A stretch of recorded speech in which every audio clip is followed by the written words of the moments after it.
চা খেয়ে আমরা সমুদ্রের পাড়ে বসে গল্প করছিলাম। ভাই, তো কেমন লাগছে চাঁদিপুর এসে?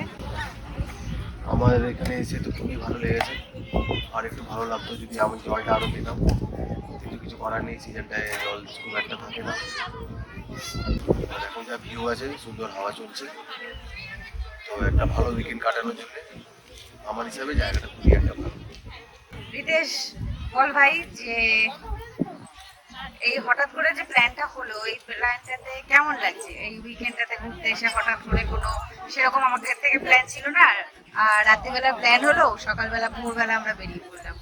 তো কেমন লাগছে ব্যাপারটা? একটাই কথা, unplanned trip are always best. অনেক ভালো লাগছে, অনেক শান্তি, ভালো জায়গা, better then Digha I can say. জায়গাটা অনেক সুন্দর, সব কিছু অ্যাভেলেবেল,